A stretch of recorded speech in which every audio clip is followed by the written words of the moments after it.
যার রিজিকে যেটা আছে সেটা যদি সমুদ্রের তলদেশেও থাকে একদিন না একদিন সে পাবে কি পাবে না?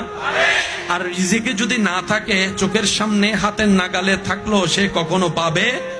এই বিশ্বাস যাদের আছে, আপনি রাস্তা বন্ধ করে দিচ্ছেন কেন তার জন্য? এমনও তো হতে পারে সে আপনার বন্ধ করা রাস্তার উপর যদি রবের উপর সন্তুষ্টি থেকে ধৈর্য ধরার মতো ধরতে জানে, আল্লাহ তার তকদিরে এরকম 10টা রাস্তা কিনার তৌফিক তাকে দান করে দিবেন। একটা সময় জীবন এমন গিয়েছে, এক বেলা খাবার জুগাইলে আরেক বেলা নিয়ে টেনশন করতে হতো।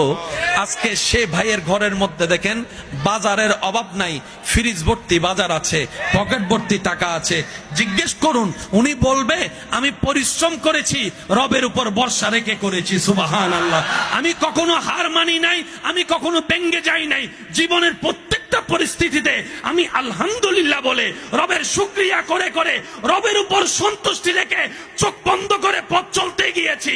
আমার রাস্তা বন্ধ করে দেয় না ওয়ালা, রাস্তা বন্ধ করে দিয়েছে। পানি বন্ধ করনে ওয়ালা পানি বন্ধ করেছে। কিন্তু আমার ধৈর্য আমাকে এমন মকামে পৌঁছায় দিয়েছে, বন্ধকারীরা নিচে পড়ে আছে, এখন আমাকে আল্লাহ তাদের উপরে তুলে দিয়েছে।